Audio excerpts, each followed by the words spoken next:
Good night, Wanderer. Today we begin at the point where the world of Deus Ex quietly drifts away from our own.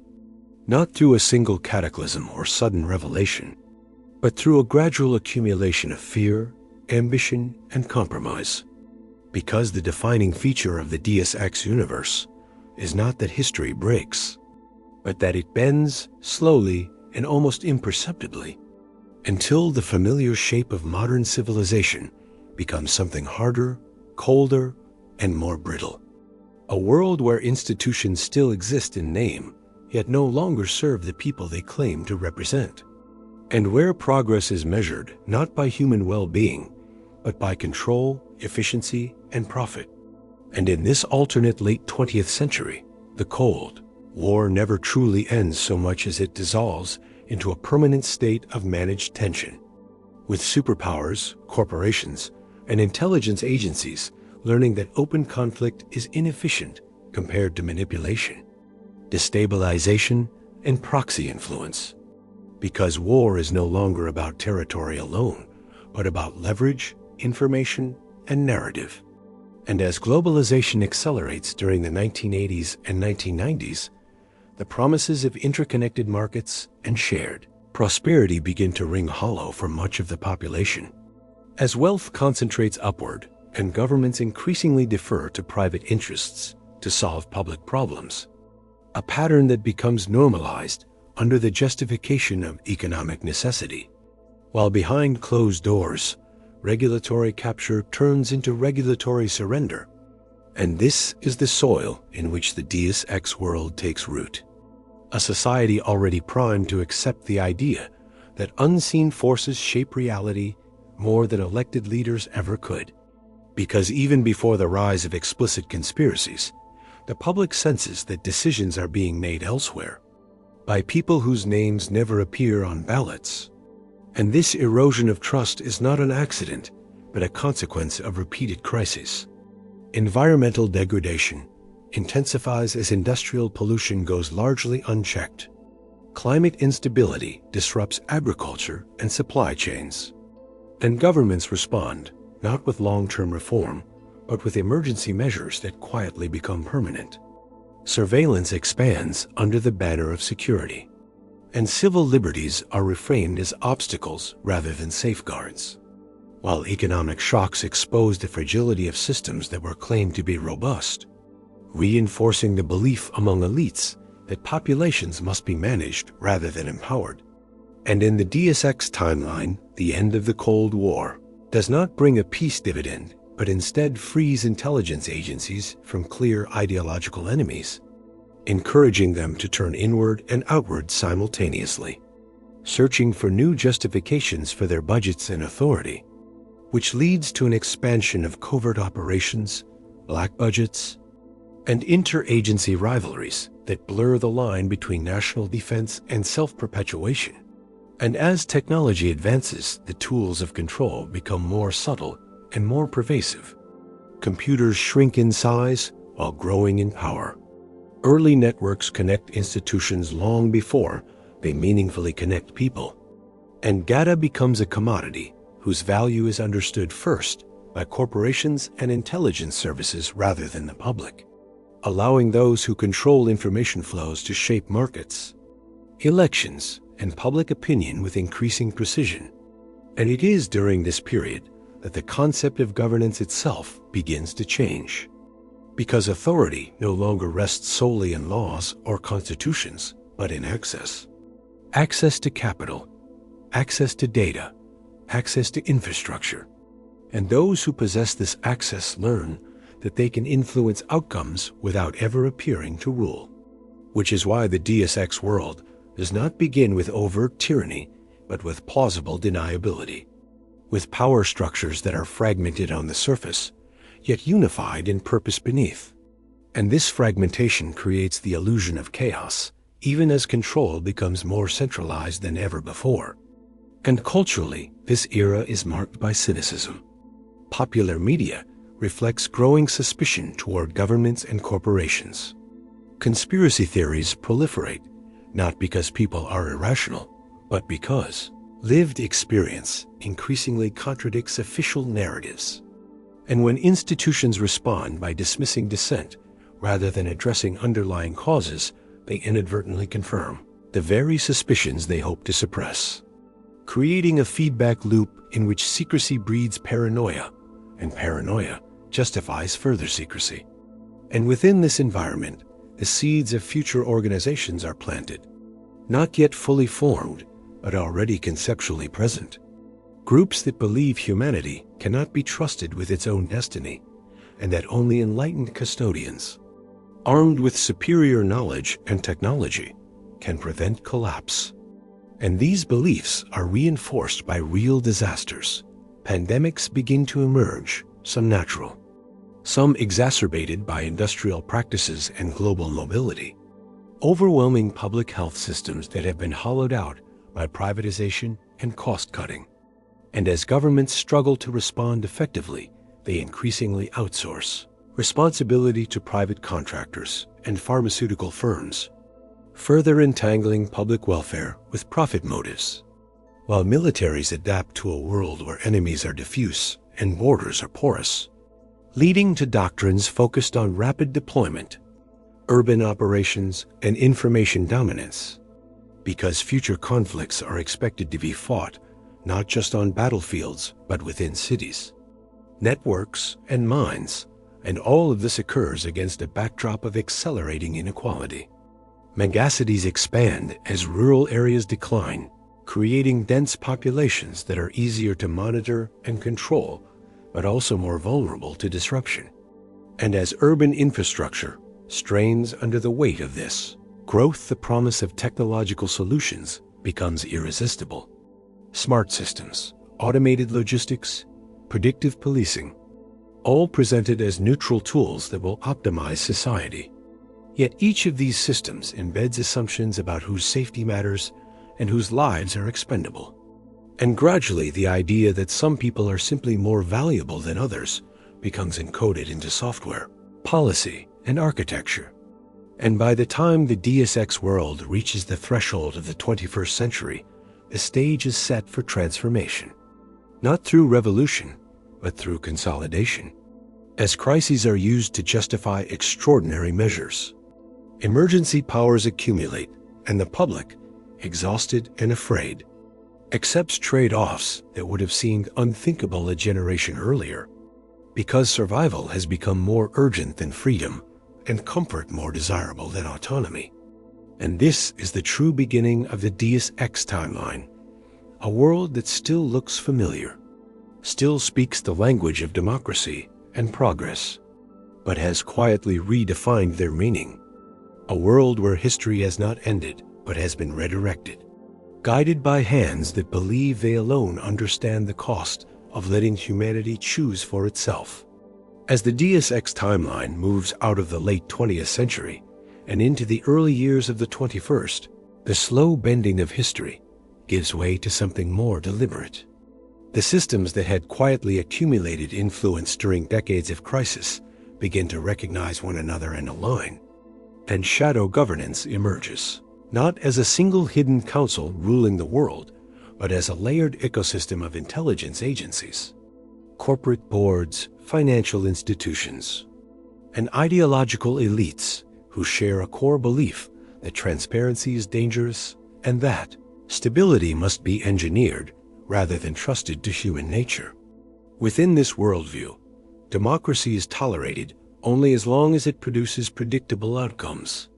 Dissent is reframed as instability, and instability itself is treated as an existential threat, allowing extraordinary measures to be justified as necessities rather than moral failures. And this logic becomes the connective tissue linking otherwise competing power centers together. One of the most important developments of this era is the fusion of state intelligence and corporate power. As governments increasingly rely on private entities for technology, logistics, security, and policy expertise, while corporations depend on state protection, legal immunity, and access to classified research, creating a new form of authority that exists between public and private, operating through contracts, memoranda, and informal agreements rather than laws debated in open forums. Intelligence agencies are central to this transformation because their mandate of secrecy provides ideal cover for experimental governance, covert economic intervention, and population management strategies that would never survive public scrutiny. And as oversight weakens and black budgets expand, internal accountability erodes, allowing senior figures to pursue long-term agendas that outlast administrations and elections, effectively turning agencies into semi-autonomous actors driven by institutional survival.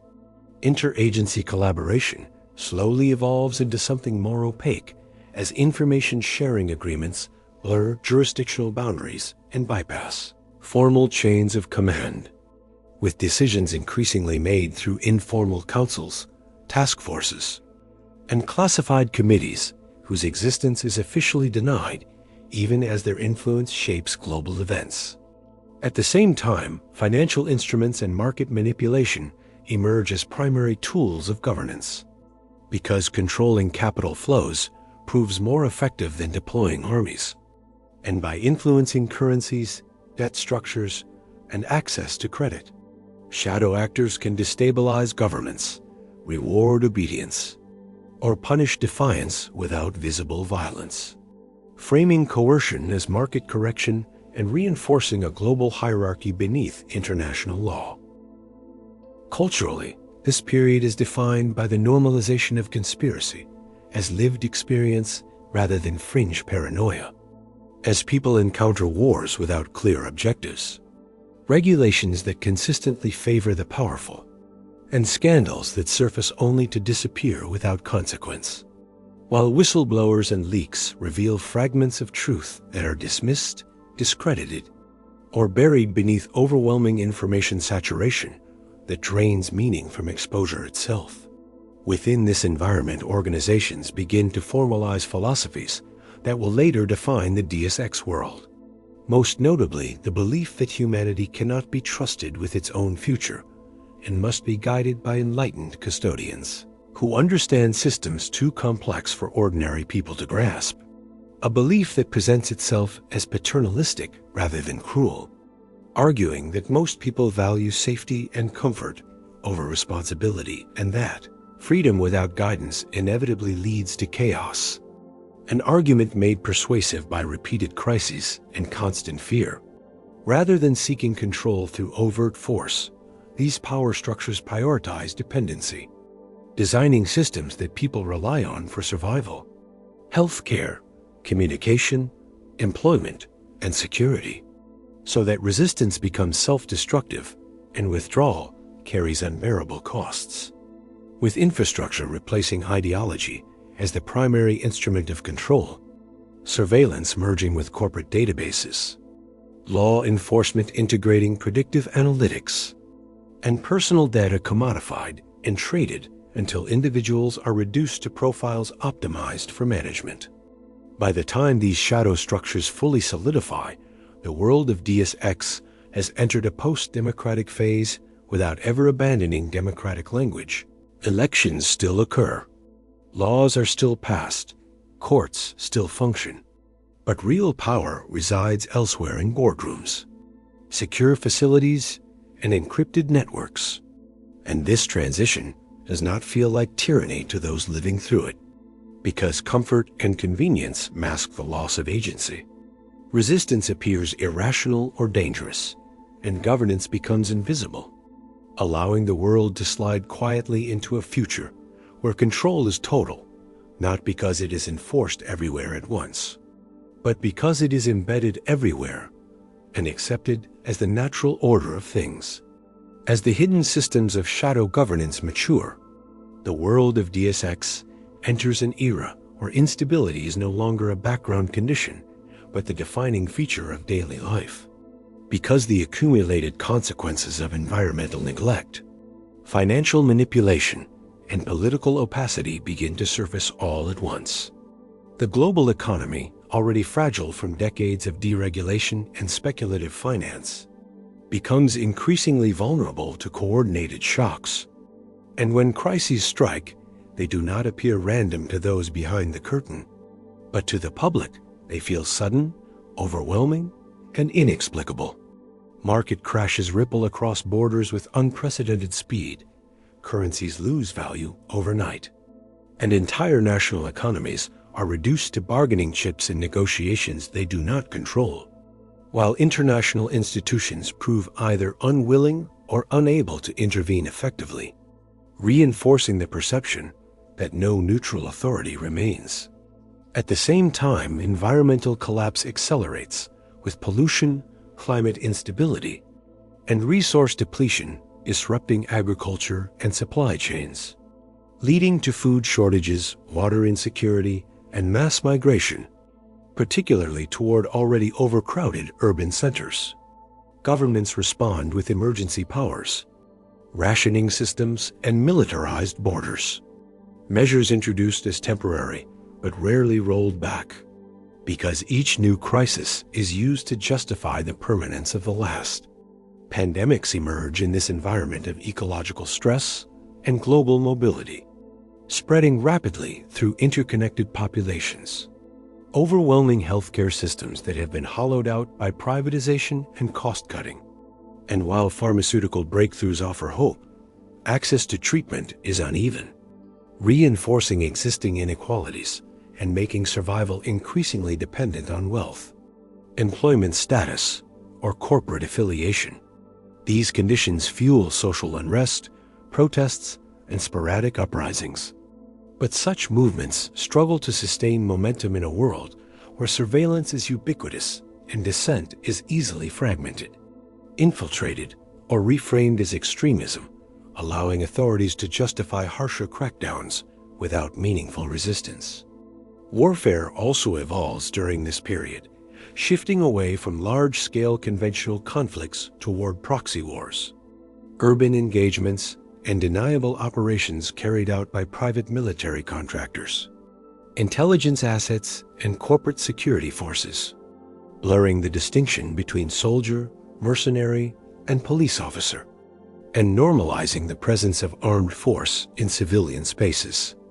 As states weaken under the combined pressure of debt, disaster response, and internal division, corporations step in to fill the gaps, providing security, infrastructure, healthcare, and employment in exchange for loyalty and legal autonomy, effectively transforming economic power into territorial control. This marks the birth of a new world disorder, one defined not by competing nation-states, but by overlapping spheres of influence controlled by corporations, alliances, and covert organizations whose interests transcend borders. For ordinary people, this era is experienced as a constant narrowing of options. As social safety nets collapse, public services disappear, and survival becomes a matter of navigating opaque systems rather than exercising rights.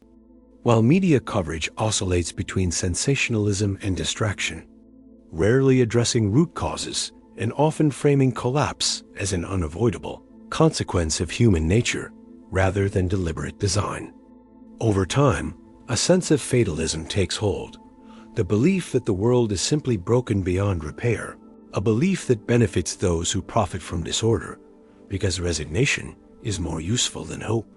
By the end of this period, the Deus Ex world has been reshaped fundamentally, with weakened governments, empowered corporations, militarized societies, and populations conditioned to accept instability as normal, setting the stage for the technological and biological interventions that will soon promise salvation while demanding an even higher price in autonomy. As governments continue to fracture under the weight of economic collapse, environmental disaster, and internal unrest, the Deus Ex world enters a phase where corporations no longer merely influence policy, but assume functions once considered the exclusive domain of the state. And this transition does not occur through coups or declarations, but through contracts, emergency measures, and public desperation. Because when governments fail to provide security, food, healthcare, or employment, populations turn toward whatever entity can. And corporations are uniquely positioned to fill that void. Private firms already control supply chains, logistics networks, communication infrastructure, and advanced technology, and as public institutions weaken, these assets become instruments of governance, allowing corporations to offer stability in exchange for autonomy, tax exemptions, and legal immunity. Corporate security forces expand rapidly during this period, evolving from guards and consultants into fully equipped private armies capable of urban warfare, counterinsurgency, and intelligence operations, often staffed by former military personnel whose loyalties now align with employers rather than flags. Cities become testing grounds for this new order, as corporations finance infrastructure repairs, policing, and housing projects in exchange for control over zoning, surveillance, and residency requirements, effectively transforming urban space into managed environments where access is conditional and behavior is monitored. Employment becomes the primary source of citizenship, with corporate contracts determining access to healthcare, augmentation, legal protection, and even physical safety, while those outside corporate systems are increasingly marginalized, forming vast underclasses that exist beyond formal protection. This privatization of power reshapes international relations as well, because corporations operate across borders without the constraints of national loyalty, negotiating directly with weakened governments, funding proxy conflicts to protect resources, and leveraging economic pressure to reshape regional politics, all while presenting themselves publicly as neutral providers of goods and services. In this environment, sovereignty becomes fragmented, with territory divided not by borders but by influence. As corporate enclaves, free trade zones, and special economic regions proliferate, each governed by its own rules, security forces, and corporate law, creating a patchwork world where legal rights vary block by block. Media and public discourse adapt to this reality by reframing corporate governance as efficiency rather than domination, emphasizing innovation, safety, and economic growth while downplaying the erosion of accountability. And over time, this language becomes normalized, teaching people to view corporations not as profit-driven entities, but as necessary stewards of civilization. Resistance movements do emerge, often composed of displaced workers, activists, and ideological opponents, but they struggle against entities that control surveillance, information, and armed response, and many are infiltrated, discredited, or quietly eliminated before gaining traction. By the end of this phase, the idea of the nation-state has not disappeared, but it has been hollowed out, reduced to a symbolic shell that manages diplomacy and cultural identity, while real authority resides with corporate powers that dictate the conditions of everyday life. This is the world that defines Deus Ex, a world where power is privatized, citizenship is conditional, and freedom is measured not by rights but by access, setting the stage for technological interventions that promise to transcend human limitation, while binding humanity even more tightly to the systems that control it. With political authority hollowed out and corporate power firmly entrenched, the Deus Ex world turns toward a solution that promises to address nearly every crisis at once: human augmentation. A technological leap presented not as a radical transformation, but as a practical response to a world that has become too dangerous, competitive, and unstable for unmodified humans to endure. Early augmentation research begins as a continuation of military and medical programs, focusing on prosthetics for wounded soldiers, neural interfaces for pilots and analysts, and performance-enhancing systems designed to keep pace with increasingly complex machines. But as these technologies mature, they move rapidly into civilian markets, driven by corporate interest in productivity, security, and control. Mechanical augmentations promise strength, endurance, and resilience in environments where traditional labor has become hazardous. While neural enhancements offer faster cognition, improved situational awareness, and seamless interaction with digital systems, making augmented individuals more valuable to employers and more capable of surviving urban violence, environmental hazards, and economic precarity. Public messaging frames augmentation as empowerment, a way for humanity to adapt rather than fall behind. And for a time, this narrative holds because the benefits are undeniable. Lives are saved, disabilities overcome, and new forms of work become possible, reinforcing the belief that technology can solve problems that politics failed to address. However, as augmentation becomes more widespread, its deeper implications begin to surface, because these systems are not neutral tools, but proprietary technologies owned, licensed, and maintained by corporations, meaning that the enhanced human body becomes an extension of corporate infrastructure. Augmented individuals require regular maintenance, software updates, and specialized pharmaceuticals to prevent rejection or malfunction, creating long-term dependency that binds workers to employers, not just economically, but biologically.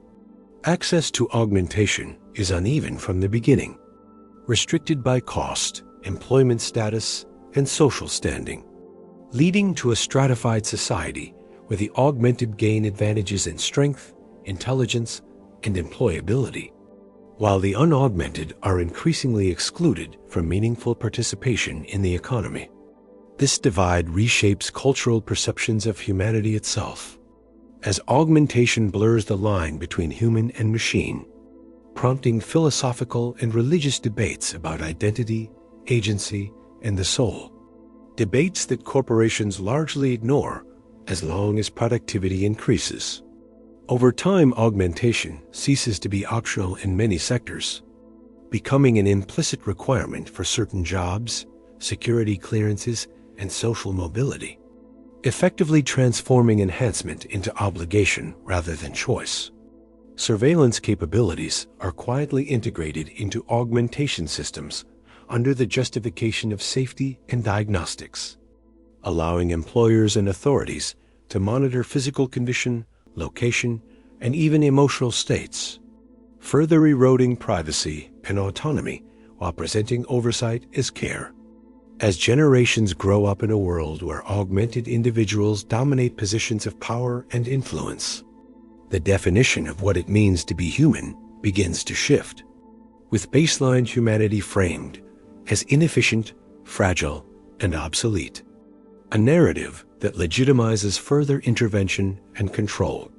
By the end of this phase, human augmentation is no longer simply a technology, but a social structure, one that promises transcendence while embedding humanity deeper into corporate systems, setting the stage for the chemical, economic, and political mechanisms that will soon be used to enforce compliance, manage dissent, and determine who is allowed to evolve and who is left behind. As augmentation spreads from a specialized enhancement into a structural requirement of modern life, the Deus Ex world enters a phase where control is no longer exercised primarily through laws or force, but through chemistry, economics, and design, because the true power of augmentation lies not in what it gives, but in what it withholds. Advanced augmentations are not self-sustaining systems. They require continuous maintenance, calibration, and pharmaceutical support to remain functional. And this necessity becomes the foundation of a new form of dependence that is both subtle and absolute. The most critical element of this system is the drug regimen required to prevent neural rejection and physiological breakdown. A regimen produced, distributed, and regulated by the same corporate entities that design and install the augmentations themselves, ensuring that the augmented body can never be fully autonomous. Publicly, this dependency is framed as a medical reality rather than a political one, an unavoidable side effect of advanced technology. Yet the structure of supply reveals a deliberate strategy, because access to stabilizing drugs is tied to employment, insurance status, and corporate affiliation, transforming continued bodily function into a conditional privilege rather than a guaranteed right. As a result, augmented individuals are compelled to remain within approved systems, to obey contractual obligations, and to avoid dissent that might jeopardize their access to treatment. BECAUSE, known compliance carries the risk of physical collapse, pain, and death. This dynamic deepens the social divide between the augmented and the unaugmented, but not in the way early advocates of enhancement predicted. Because while augmented individuals possess superior capabilities, they are also more tightly controlled, while the unaugmented, though marginalized and excluded, retain a form of bodily independence that increasingly appears as a liability rather than a freedom. Over time, entire populations are sorted according to their relationship with augmentation. Corporate employees with full support packages exist at the top of the hierarchy. Contract workers and private security occupy a precarious middle ground with limited access and constant oversight. And vast numbers of people are either denied augmentation entirely or forced to rely on black market modifications and unstable substitutes that carry severe risks. This stratification is reinforced by propaganda that portrays corporate-supported augmentation as safe, responsible, and civilized, while depicting unauthorized enhancement and resistance as reckless, criminal, or extremist, justifying harsh crackdowns and surveillance in the name of public safety. Economically, the augmentation divide reshapes labor itself. Because augmented workers outperform their unaugmented counterparts in nearly every metric, allowing corporations to demand longer hours, higher output, and constant availability, all while framing these expectations as reasonable given enhanced capacity. And this logic erodes traditional labor protections, since fatigue, injury, and burnout are redefined as solvable technical issues rather than human limits.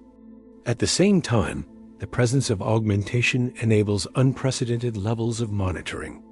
As biometric data, neural activity, and system diagnostics are continuously logged and analyzed, providing employers and authorities with intimate insight into an individual's physical and psychological state. Insight that can be used to predict dissent, identify stress, or justify intervention long before overt resistance occurs. For society at large, this creates an atmosphere of quiet coercion, where people internalize expectations and self-regulate behavior to avoid scrutiny. Because the boundary between personal choice and system compliance becomes increasingly blurred, cultural attitudes harden around this divide. With fear and resentment growing on both sides, the augmented are viewed by many as tools of corporate oppression rather than victims of it, while the unaugmented are portrayed as obsolete, unreliable, and dangerous, a narrative that legitimizes segregation, exclusion, and in extreme cases, open violence. As tensions rise, governments and corporations respond, not by addressing the root causes of inequality, but by investing further in control mechanisms, deploying specialized security forces, automated enforcement systems, and information campaigns designed to fragment opposition and redirect anger towards scapegoats rather than institutions. By the end of this period, the augmentation divide has become self-sustaining because every attempt to escape it reinforces the structures that maintain it, and the world of Deus Ex settles into a grim equilibrium where technological advancement continues unabated, yet genuine freedom recedes, replaced by a managed society in which bodies, labor, and even identity itself are regulated through dependence, setting the stage for the emergence of overt conspiracies, experimental governance, and the first true attempts to seize humanity's future outright.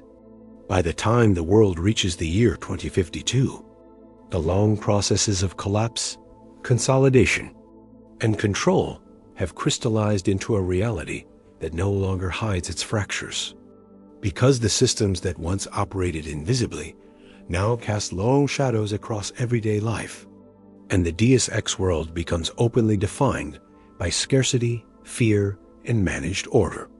Governments still exist, but many function primarily as administrative shells, enforcing policies shaped elsewhere, while global crises overlap and reinforce one another in ways that make genuine recovery impossible.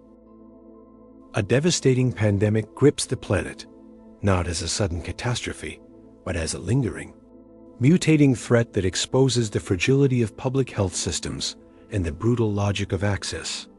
Because treatment and vaccines are scarce, tightly controlled, and distributed according to political usefulness rather than need, transforming survival itself into a bargaining chip. Cities are divided into zones of privilege and abandonment, with fortified districts protected by corporate and international security forces, standing in stark contrast to neglected neighborhoods where infrastructure has collapsed and violence is normalized. International peacekeeping organizations rise in prominence during this period, presented as neutral stabilizers tasked with maintaining order where nation-states can no longer cope. Yet their authority often supersedes local governance, and their operations are shaped by funding sources and covert alliances that undermine claims of impartiality. Within this environment, overt conspiracies begin to surface, not as shocking revelations, but as confirmations of what many already suspect, because evidence of coordinated manipulation becomes too consistent to ignore. Shadow organizations that once influenced events indirectly now intervene openly, steering pandemics, conflicts, and economic policy toward outcomes that reinforce centralized control, while justifying their actions as necessary to prevent total collapse. Advanced surveillance systems blanket major population centers, integrating biometric data, communication monitoring, and predictive analytics to identify potential threats before they materialize. And although these measures are framed as protective, they further entrench a climate of suspicion where privacy is effectively extinct. The divide between the augmented and unaugmented reaches a critical point in this era, as enhanced operatives become indispensable tools of enforcement and counterterrorism, their capabilities allowing a small number of individuals to exert disproportionate influence over large populations, while their dependency ensures loyalty. It is within this tense equilibrium that experimental governance models are deployed, testing how much control can be exerted without provoking widespread rebellion, using crises as laboratories and entire cities as controlled environments. Information warfare intensifies as well, with competing narratives flooding the media, some exposing fragments of truth, others deliberately misleading, creating a fog in which certainty becomes unattainable and public trust disintegrates completely. Individuals who attempt to challenge the system face overwhelming obstacles, because opposition is fragmented, infiltrated, and often turned inward through misinformation and fear, ensuring that resistance remains isolated and ineffective. Yet despite this suffocating control, cracks persist, because the very complexity of the systems designed to manage humanity creates vulnerabilities, unforeseen interactions, and human variables that cannot be fully predicted or contained. The year 2052 thus represents a turning point in the Deus Ex timeline, a moment when the hidden architecture of power becomes visible enough to be confronted, when the question is no longer whether conspiracies exist, but whether humanity can survive the consequences of having been shaped by them for so long. As the Deus Ex world moves deeper into the middle of the 21st century, the illusion that centralized control can permanently stabilize civilization begins to fracture, because the very systems designed to manage humanity generate competing agendas among those who operate them, and power that was once aligned around shared assumptions splinters into rival visions of the future. Shadow organizations, corporate alliances, intelligence blocks, and technocratic elites no longer agree on what stability means or how it should be achieved. And this divergence marks the beginning of a silent conflict that plays out behind the scenes of ongoing crises. Some factions believe humanity must be tightly managed indefinitely, with surveillance, augmentation, and dependency forming a permanent structure that prevents chaos at any cost. While others argue that such rigidity is unsustainable, that excessive control will provoke collapse rather than prevent it, and that a more adaptive form of governance is required, even if it carries greater short-term risk. These disagreements are not philosophical debates held in public forums, but strategic disputes fought through proxy actions. Data manipulation, economic pressure, and selective destabilization, as each faction attempts to shape the world in a way that validates its preferred outcome. Cities become contested laboratories where policies are tested and abandoned, with entire populations subjected to experimental security measures, rationing systems, and information controls whose effectiveness is measured not by human welfare, but by compliance metrics and economic output. This fragmentation of power weakens the coherence of global governance, because coordination gives way to competition, and institutions that once presented a unified front now undermine one another through leaks, sabotage, and deniable operations. As trust erodes even among elites, redundancy and secrecy increase, leading to overlapping command structures and conflicting directives that create gaps in enforcement and moments of unintended freedom for those living within the system. These cracks are quickly exploited by criminal networks, black market traders, and rogue operators who thrive in the spaces between jurisdictions, supplying unauthorized augmentations, stolen pharmaceuticals, and illicit information to populations cut off from legitimate access. At the same time, resistance movements evolve, learning from past failures to become smaller, more cellular, and more cautious, prioritizing survival and information gathering over open confrontation, because experience has taught them that visibility invites annihilation. The media environment grows even more chaotic as competing power blocks seed contradictory narratives, exposing partial truths to discredit rivals while concealing their own activities, resulting in a landscape where truth exists only in fragments and certainty becomes impossible to sustain. Ordinary people adapt by narrowing their focus to immediate survival, local networks, and personal relationships, retreating from any broader sense of collective identity as the idea of a shared future dissolves. Augmented operatives find themselves caught between these competing endgames, valued for their capabilities, yet distrusted for their potential autonomy, subjected to increasingly restrictive controls, loyalty tests, and fail-safe measures designed to ensure obedience, even as factions secretly seek to co-opt them for rival agendas. Over time, the accumulation of these tensions leads to systemic instability, because a world built on control requires coherence to function. And without consensus among those who wield power, enforcement becomes inconsistent and brittle. The collapse of unity does not arrive as a single dramatic event, but as a slow unraveling marked by policy reversals, unexplained withdrawals, sudden shortages, and localized breakdowns that signal something deeper is wrong.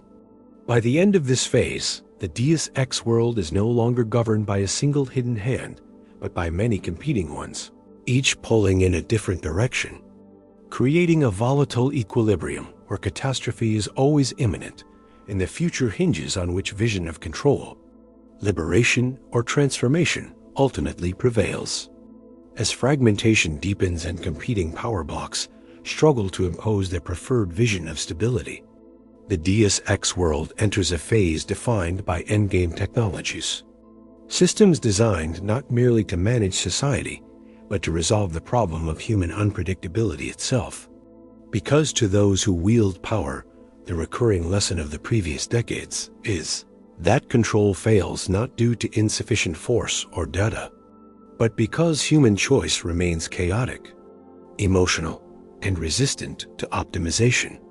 In response, investment shifts toward technologies that promise total integration of human behavior with centralized systems, collapsing the distinction between governance and existence, and reframing free will as a variable to be minimized rather than a value to be protected.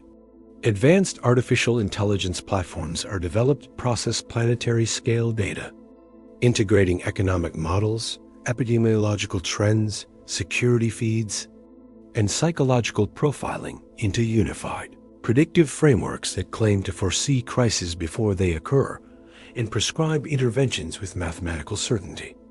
These systems are marketed internally as neutral arbiters, free from ideology and bias.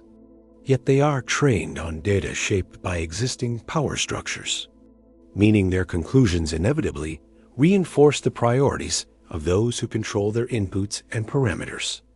Alongside these analytical systems, biological and neurological technologies advance toward direct modulation of human cognition, exploring ways to influence perception, emotion, and decision-making at the neural level, not through overt mind control, but through subtle nudges that guide behavior toward desired outcomes while preserving the appearance of autonomy.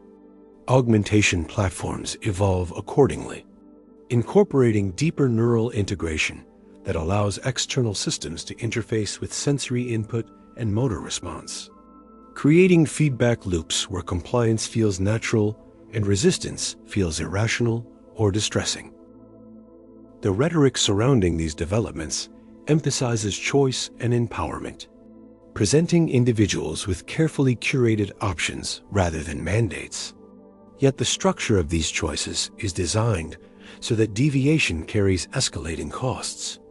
Social isolation, loss of access, or biological consequences, ensuring that most people comply without ever feeling coerced. This is the illusion of choice that defines the era.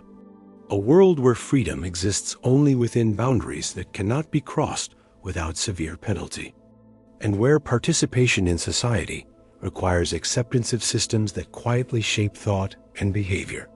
For elites and technocrats, these endgame technologies represent the culmination of decades of planning, the final step in transitioning from reactive governance to proactive control, from managing crises to preventing them by eliminating the conditions that allow dissent, unpredictability, and disorder to emerge. Yet this pursuit of absolute control introduces new risks, because systems built to eliminate uncertainty become increasingly brittle, intolerant of deviation, and vulnerable to cascading failure when confronted with variables they cannot model, such as individual moral choice, sacrifice, or irrational defiance.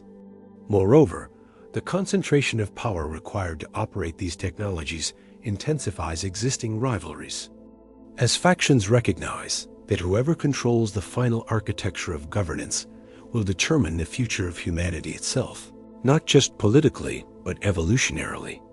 As a result, covert conflict escalates around research facilities, data centers, and key augmented operatives, with sabotage, defections, and information leaks becoming more frequent as competing visions clash over how far humanity should be reshaped in the name of survival. Ordinary people experience this era as one of paradoxical calm and suffocation. Because overt violence declines in many regions, even as surveillance deepens and social conformity hardens, creating societies that appear orderly on the surface while feeling increasingly hollow and constrained. Beneath this fragile stability, the tension between control and autonomy reaches its breaking point, because a world that denies genuine choice cannot adapt indefinitely, and the very technologies designed to secure the future begin to raise an unavoidable question: whether humanity can remain human if its destiny is calculated, regulated, and enforced by systems that no longer recognize dissent as a meaningful expression of life. As endgame technologies move from theory into deployment, the Deus Ex world crosses a threshold where reversal is no longer possible, because the systems designed to eliminate uncertainty begin actively reshaping the conditions of human existence. locking societies into paths that cannot be undone without catastrophic loss. This is the moment when contingency plans replace reform, when leaders and architects of control stop asking whether their systems should exist and focus instead on ensuring they survive any outcome. Competing power blocks accelerate their initiatives, each convinced that hesitation will result in irrelevance or annihilation. And this acceleration magnifies instability rather than containing it.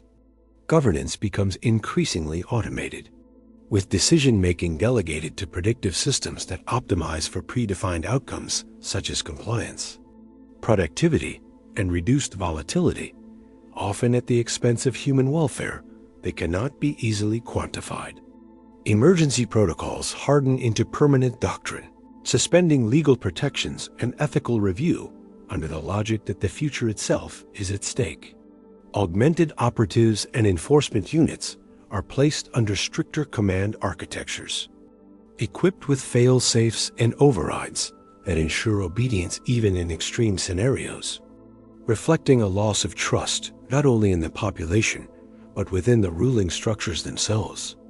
Infrastructure becomes brittle as redundancy is sacrificed for efficiency, making cities and networks vulnerable to cascading failures triggered by localized disruptions, cyber interference, or human error.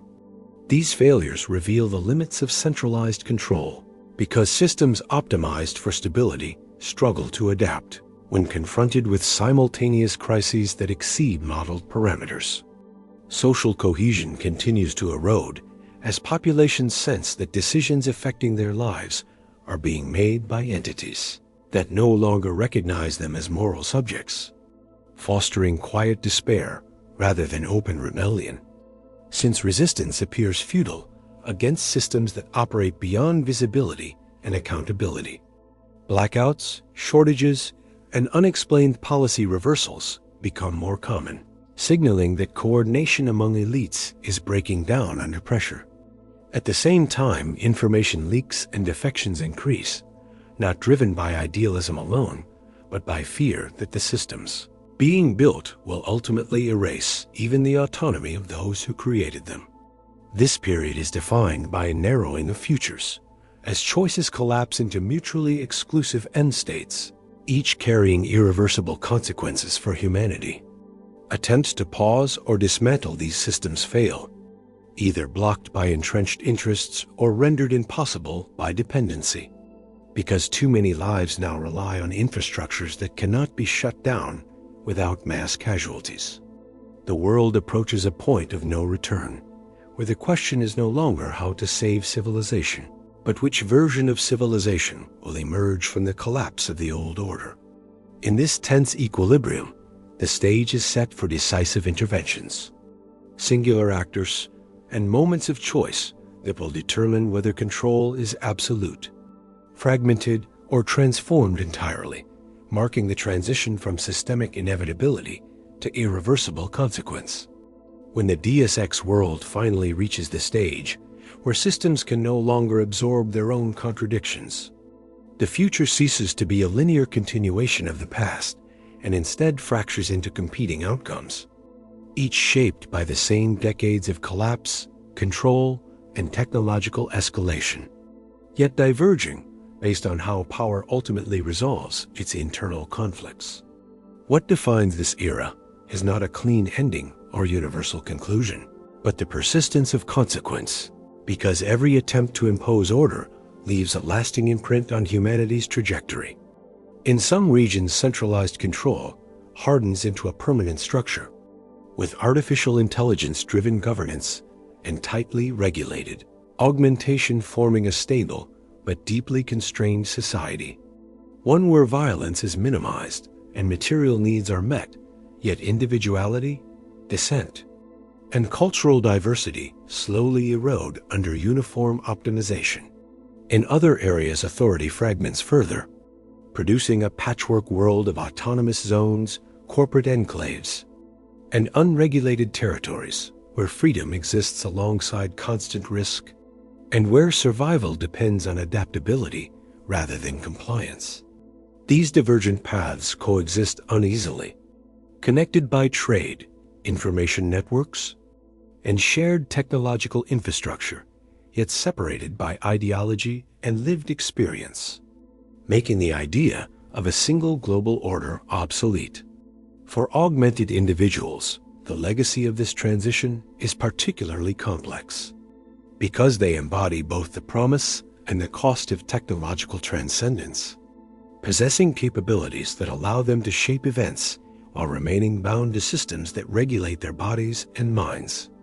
Some become instruments of stability, enforcing order within controlled societies, while others drift into the margins, using their enhancements to survive outside formal structures, contributing to a growing mythos around augmented figures as symbols of both oppression and resistance.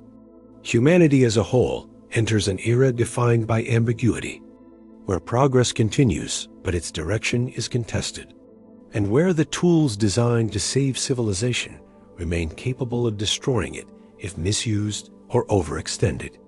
Memory of the old world fades unevenly, preserved in fragments of culture, archived data, and oral histories, while new generations accept managed reality as normal, lacking reference points for what has been lost. At the same time, unresolved tensions persist beneath the surface, because systems built on control require constant maintenance, and any lapse, error, or moral intervention can reopen questions that were never fully answered. The Deus Ex world does not conclude with certainty, but with inheritance, a future shaped by the choices, compromises, and fears of those who believed they could engineer humanity's destiny, leaving behind a civilization that endures, adapts, and struggles with the same fundamental dilemma that defined its past: whether survival achieved through control can ever truly be called living. At the end of the long arc that defines the Deus Ex world, what remains is not a definitive resolution, but a lingering question. Because the universe has never been about predicting a single future so much as examining the forces that shape all possible futures. And by tracing the path from subtle institutional erosion to overt technological governance, a pattern emerges that reveals the true subject of this world. Deus Ex is not ultimately a story about conspiracies, corporations, or augmentation alone, but about the human desire to eliminate uncertainty, to replace trust with control, and to trade freedom for the promise of safety when fear becomes unbearable. Every system introduced throughout this history follows the same logic, each one justified as a temporary measure, a rational improvement, or a necessary sacrifice, until accumulation transforms exception into norm and management into domination. The technologies that come to define the era are not inherently malevolent, because they save lives, extend capability, and prevent collapse in measurable ways. Yet their deployment exposes a deeper tension: the inability of centralized power to tolerate unpredictability without attempting to erase it. In this sense, the Deus Ex world is shaped as much by intention as by consequence, because the architects of control rarely see themselves as villains, viewing their actions as reluctant but responsible stewardship in a world they believe would otherwise destroy itself. Based on what is shown across eras, this could imply that the greatest danger is not technology or secrecy, but the conviction that humanity must be corrected rather than understood, a belief that turns complex societies into engineering problems and people into variables. At the same time, the universe consistently leaves space for doubt, because no system ever fully succeeds. Cracks always form, and individual choices, often small and unremarkable, continue to disrupt models designed to predict them. This suggests that control can never be absolute, not because systems are flawed, but because life itself resists perfect optimization. The future of the Deus Ex world, therefore, remains unresolved by design, suspended between order and collapse, adaptation and stagnation, as each generation inherits structures built by the fears of the last and must decide whether to reinforce them or let them fail. The question left unanswered is not whether humanity can survive with technology, but whether it can survive without surrendering the very uncertainty that makes choice, meaning, and moral responsibility possible. In this quiet ambiguity, the world endures, not redeemed and not destroyed, but permanently shaped by the attempt to play God, leaving behind a future that is stable enough to continue and unstable enough to change. And it is within that unresolved space that the true legacy of Deus Ex exists.